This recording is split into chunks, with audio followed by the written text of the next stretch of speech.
Good morning, what is up guys, and welcome back to another video today. So this video is all about Varlamore the Final Dawn and how it will be launching on July 23rd. Very exciting. Okay, so last week we asked you to share your burning questions on our final Varlamore installment, and you delivered. We collected up the most popular and are here to deliver some answers. Remember, the Final Dawn launches in just 1 week on Wednesday, July 23rd. I tried to book the day off work. I don't know if they accepted it, but I really hope so. Okay, so can we walk between Zaya and Varlamore? So yes, we're cutting the proverbial red tape on the bridge between Varlamore and the Kebos lowlands. Finally, man, the map has looked so weird for so long. So those of you who have unlocked Varlamore can venture to the Shining Kingdom through there, as well as via your usual routes. It's just, for me, it's not about traveling there, it's just the map looking so weird. So this is the big old school RuneScape map, and just look at this black area right here, man. Like, nah, I want this to, just be open and look a lot better.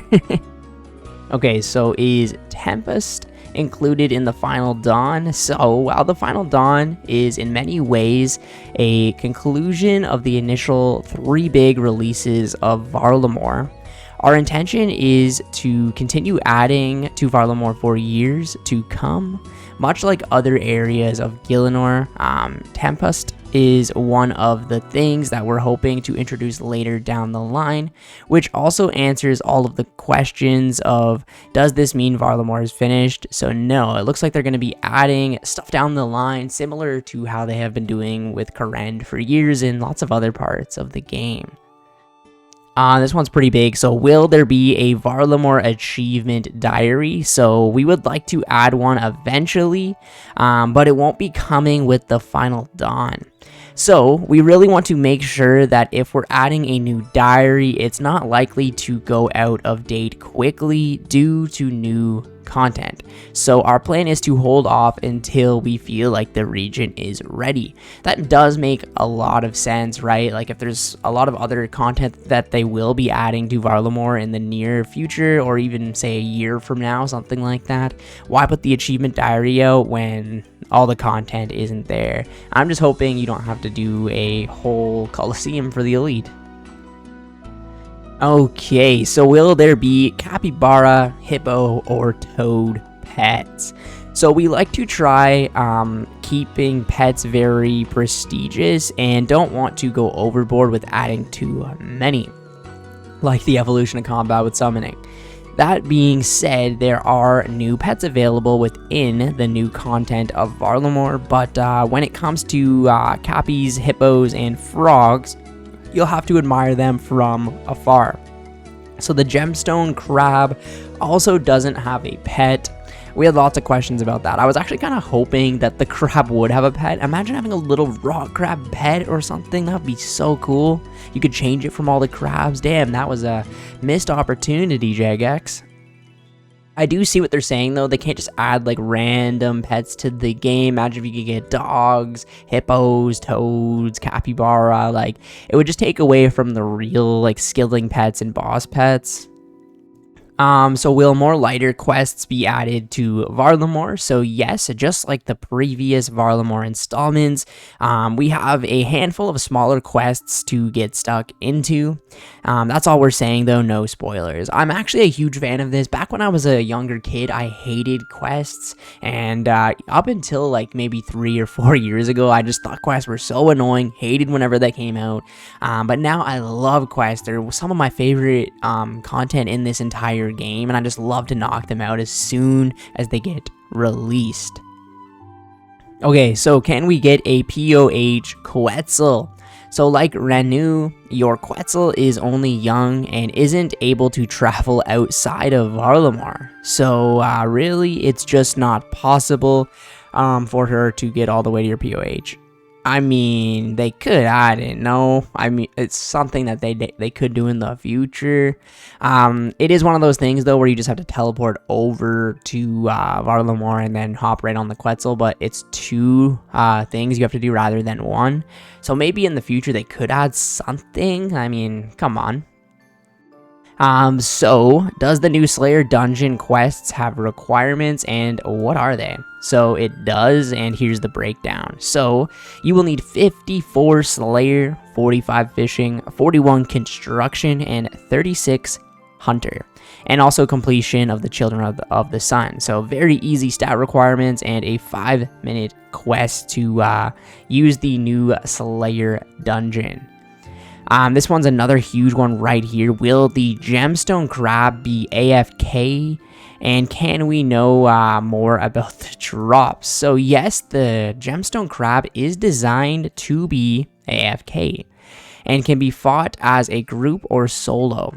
This is interesting because I know RuneScape 3 has, I forget what it's called, like some ice boss that you can kind of AFK. This is going to be new though for RuneScape or old school anyways. So you'll find the encrusted guy chilling out in a couple of different locations. So I think it's going to be one of those things where you have to hop locations, maybe similar to Shooting Stars. And there's no waiting around for it to reappear once it's burrowed away.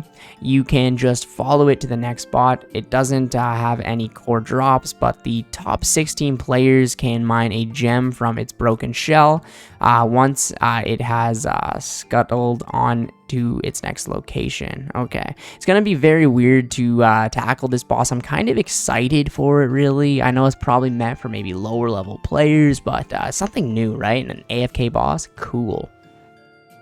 Okay, so we've got the Delve boss. Obviously, this is one of the biggest pieces of content that people are looking forward to. So, is the Delve boss demonic? So yes, the Doom of Macchiato is a giant insect-like demonic creature, which means it's vulnerable to Demon Bane. So obviously, all those weapons should go up in price. Maybe we should check that because this has been confirmed. Yeah, you look at the past week of this item, right? It shot up ever since, I guess, yesterday when we found this out. Went from 48 mil, bumped up to 54 million GP. Let's take a look at the past month. It's kind of been up and down, obviously, because we also just had the other boss Yama. But yeah, as you can see, the past week, right when we found that information out, shot up in price. Alright, so is the Delve boss like Inferno or Colosseum in terms of difficulty and time? So it can be really difficult to compare content like for like. So we expect the earlier levels to be an introduction to the boss and its mechanics, which might pose a challenge to less experienced players, whilst later levels bring with it notable spikes in difficulty and more challenging mechanics that will test even the best players. I really like this because even lower levels or maybe inexperienced people like myself can actually tackle a bit of the content a little bit, you know, maybe get through the first 2 or 3 waves and then sort of learn from there and get better. I feel like TOA did this really well too, where you can kind of scale the difficulty of the same thing, and I really wish that more content would be added like this into the game, and I don't know if the wave based is the best way to tackle this, but maybe it is. We'll have to see with this boss for sure, but it's interesting that it will test even the best players. So will the Delve boss have a pet? Yes. A pet will be available as a drop from the Delve level 6 and onwards, so interesting. So how will the death fee work? So similar to the Colosseum, there will be a reduced death cost for the first 20 attempts at the boss. After that, you will start paying full price. I like that they kind of give a little bit of a leeway for people to learn it, you know what I mean?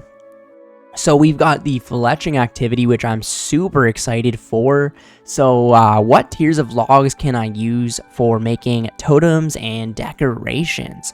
So totems can be built using a range of wood types, and decorations of the same wood type can be added to the totem. So for example, an oak totem can only have oak bows, strung or unstrung, stalks and shields added to it. So it has to be the same type of wood. So oak 20, willow 35, maple 50, yew 65, magic 80, and redwood 90 fletching. So will there be a better method to convert flax to bowstrings? So while we aren't adding a new way to make bowstrings, the addition of the bowstring spool will allow you to carry a much larger amount of bowstrings before needing to bank. I don't think that's answering the question. We know what the bowstring spool does, right? It's going to be similar to the reagent pouch. So it's going to make fletching be able to do, say, 26, 27 bows per inventory instead of 14. Right now, we can't really make flax into bowstrings quickly. I think Ironmen are asking this question. We have that lunar spell, but even then, at the end of the day, it still takes a long time. That's why, in preparation for this, I have been going to the achievement diary guy in Cedars Village every day and claiming 250 bowstrings when I trade them in for flax, so I can add a ton of it to the bowstring spool. I really think that there should be a better option to convert flax to bowstrings, because certain bosses like Zalrun, whatever, spit out thousands of them for Iron Man, and we're not going to sit there and string them, right? Okay, so what XP rates can we expect from this fletching activity? So fletching XP rates vary depending on routing efficiency and whether you're using the new fletching knife, but you can roughly expect the following per hour. So oak will be, 20 to 25k, willow 50 to 60k, maple 80 to 95, yew 130 to 150. This is where it gets crazy. Magic 245 to 285, and redwood 300 to 350k XP. Very nice. It's definitely a boost to fletching.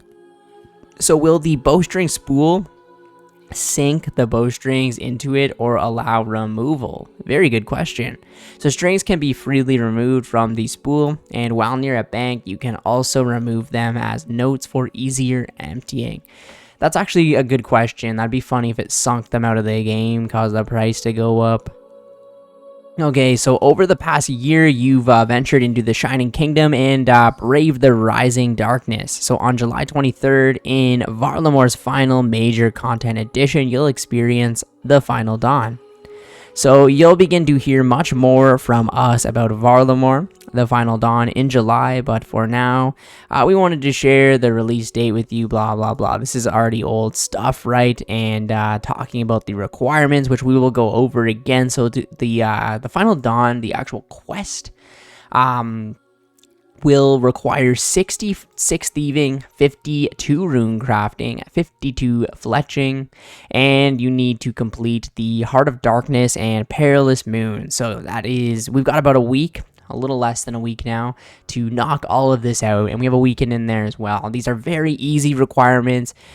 Maybe 52 rune crafting might be the hardest one there, but we've got things like Guardians of the Rift now. Just tackle it, get it completed, so that we can do this day of release. And we'll go over, the Dumamaki Yodel being the first delve boss in the game, kind of how that works. We've already went over this. We've talked about the fletching activity, and yeah, it's going to be very nice. We're going to be getting the Custodia Pass Slayer Dungeon, and they actually gave us the requirements for that now as well.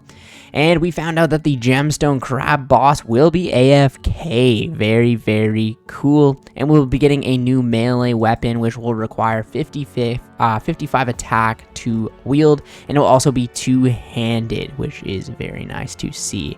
But as that's about it, honestly, for now. Lots of good questions have been answered. There's a couple, in my opinion, that are a little odd to me, and they should kind of maybe change or whatever. But at the end of the day, I hope this all goes well. I'm really excited for next week, next Wednesday. Tried to book the day off work. I will have to see. We've been super busy at work, so I doubt they'll give me the day off. But yeah, I'd like to tackle all the content, knock out the quest, check out the boss, do the fletching activity, and that's a lot to do in one day before I go to work. So yeah, thank you guys so much for watching the video today. If you did watch the whole video, comment July 23rd in the comments below, and yeah, we will see you guys in Varlamore next week.